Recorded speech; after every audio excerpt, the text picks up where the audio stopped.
Hello everyone. So today we will read about mitochondria. Mitochondria is the powerhouse of the cell. जितने भी energy से related functions हैं, energy production वो होता है माइटोकॉन्ड्रिया में ही। तो इसलिए माइटोकॉन्ड्रिया को powerhouse of the cell भी कहा जाता है। और इसके साथ साथ कुछ और सेल ऑर्गेनल्स हम आज पढ़ने वाले हैं। तो let's continue. Mitochondria are known as the powerhouse of the cell. Mitochondria have two membrane coverings. The outer membrane is porous while the inner membrane is deeply folded. दो कवरिंग्स होती हैं इसमें, जो बाहरी कवरिंग होती है वो पोरस होती है और जो इनर मेम्ब्रेन होती है वो फोल्डेड होती है, डीपली फोल्डेड होती है। These fold increase surface area for ATP generating chemical reactions. ये जो फोल्डेड एरियाज हैं ये ATP जनरेशन के लिए जगह देते हैं। ठीक है, जितना ज़्यादा फोल्ड्स होंगे उतने ज़्यादा जगह मिलेगी ATP बनने के लिए। The energy required for various chemical activities needed for life is released by mitochondria in form of ATP, adenosine triphosphate molecules. जो सेल के अंदर अलग अलग कामों के लिए जितनी भी एनर्जी की ज़रूरत होती है वो माइटोकॉन्ड्रिया देता है ATP के फॉर्म में। ATP is known as energy currency of cell. यह सेल की एनर्जी करेंसी ATP होती है। The body uses energy stored in ATP for making new chemical compounds and for mechanical work. जो ATP होता है वो यूज होता है नए केमिकल कंपाउंड बनाने में और मैकेनिकल वर्क के लिए। Mitochondria are strange organelles in the sense that they have their own DNA and ribosome. Mitochondria जो है बहुत अजीब ऑर्गेनल है क्योंकि इसके अंदर इसका खुद का DNA भी होता है और राइबोसोम भी होता है। Therefore, mitochondria are able to make some of their own proteins. और DNA राइबोसोम होने की वजह से वो अपना खुद का प्रोटीन बना सकता है। Next is plastids. Plastids are present only in plant cells. There are two types of plastid, chromoplast and leucoplast. दो तरीके के प्लास्टिड्स होते हैं, एक होता है क्रोमोप्लास्ट जो कि कलर्ड होता है और एक होता है ल्यूकोप्लास्ट जो कि वाइट होता है, कलरलेस होता है। प्लास्टिड सिर्फ प्लांट सेल्स में ही होते हैं। Chromoplast containing the pigment chlorophyll are known as chloroplast. ऐसा क्रोमोप्लास्ट जिसके अंदर क्लोरोफिल पिगमेंट पाया जाता है उसको क्लोरोप्लास्ट कहते हैं। Chloroplast are important for photosynthesis in plant. Plants के अंदर फोटोसिंथेसिस के लिए क्लोरोप्लास्ट जरूरी है। Chloroplast also contains various yellow और orange pigments in addition to chlorophyll. और क्लोरोफिल के अलावा येलो और ऑरेंज पिगमेंट्स भी होते हैं इसमें। Leucoplast are primarily organelle in which materials such as starch, oils and protein granules are stored. Leucoplast के अंदर starch, oils and protein granules store रहते हैं। The internal organization of chloroplast consists of numerous membrane layers embedded in a material called stroma. जो chromoplast का internal structure होता है उसमें हम देखते हैं कि इसमें बहुत सारे मेम्ब्रेन की लेयर्स होती हैं। ठीक है, These are similar to mitochondria in external structure, जो देखने में माइटोकॉन्ड्रिया की बाहरी संरचना जैसी लगती है। Like the mitochondria, plastids also have their own DNA and ribosome. Mitochondria की तरह ही प्लास्टिड्स के भी अपने खुद के DNA और राइबोसोम्स होते हैं। Now vacuoles. Vacuoles are storage sacs for solid or liquid contents. Vacuoles are small sized in animal cells while plant cells have very large vacuoles. Vacuoles भी सॉलिड और लिक्विड कंटेंट को store करने का काम करता है। वैक्यूल में क्या होता है, जो प्लांट सेल्स होती हैं उसके अंदर वैक्यूल्स बहुत बड़े होते हैं और एनिमल सेल्स में ये छोटे होते हैं। The central vacuole of some plant cells में occupy 50 to 90% of the cell volume. और कुछ प्लांट सेल के अंदर ये 50 से 90% तक जो हिस्सा है वो कवर करके रखती है। In plant cells vacuoles are full of cell shape and provide turgidity and rigidity to the cell. जो प्लांट सेल्स होती हैं उसके अंदर वैक्यूल्स में सेल शेप भरा रहता है।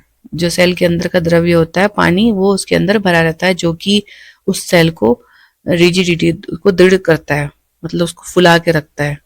ठीक है, सिकुड़ने से बचाता है उसको। Many substances of importance in the life of plant cells are stored in vacuoles. और बहुत सारे सब्सटेंसेस जो प्लांट सेल्स की लाइफ के लिए ज़रूरी है वो इसमें स्टोर होते हैं। These include amino acids, sugars, various organic acids and some proteins. इसमें क्या क्या है, अमाइनो एसिड्स, शुगर्स, कुछ प्रोटीन, ठीक है। In single cell organism like amoeba the food vacuole contains the food items that amoeba had consumed. और जैसे single cell organism होते हैं अमीबा के जैसे, तो उनमें फूड वैक्यूल फूड आइटम्स को इकट्ठा करने का काम करता है, जो उसका खाना होता है वो उसमें इकट्ठा होता है। In some unicellular organism specialized vacuoles also play important roles in expelling excess water and some waste from the cell.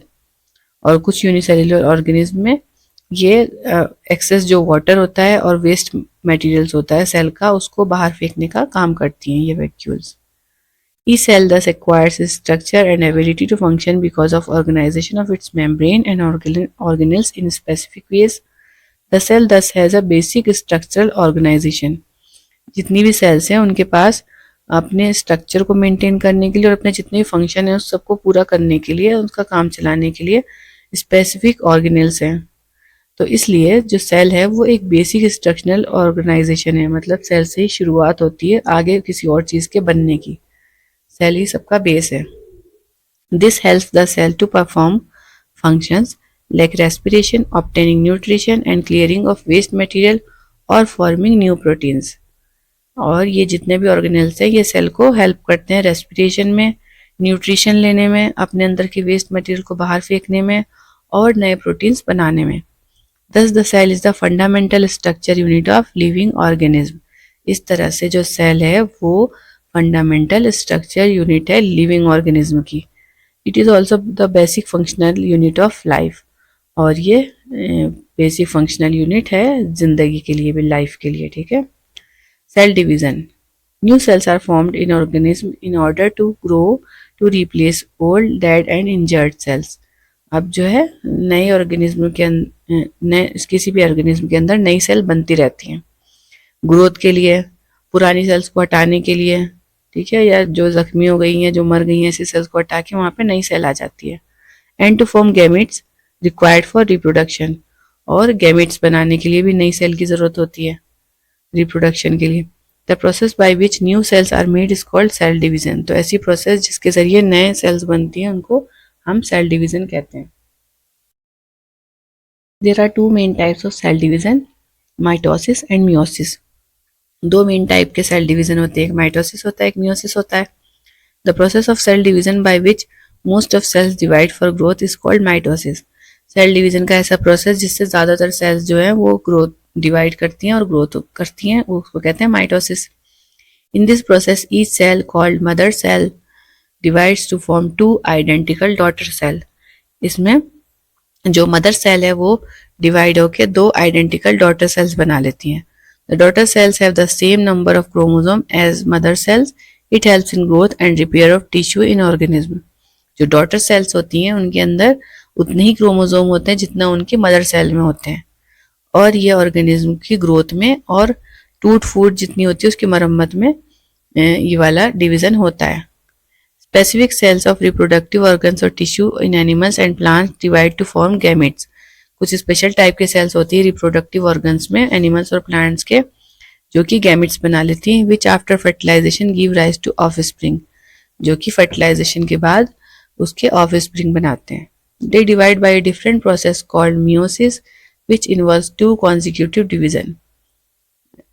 और ये जो प्रोसेस है इसको कहते हैं मियोसिस। इसके अंदर दो डिविजन्स होते हैं, ठीक है, दो, एक के बाद एक दो डिविजन्स होते हैं। When a cell divides by meiosis it produce 4 new cell instead of just 2।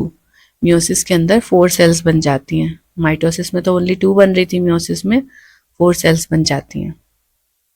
The new cells only have half the number of chromosome then that of mother cells. जो नई सेल बनती है उसके अंदर मदर सेल से आधे मात्रा में क्रोमोसोम होते हैं। Can you think as to why the chromosome number has reduced to half?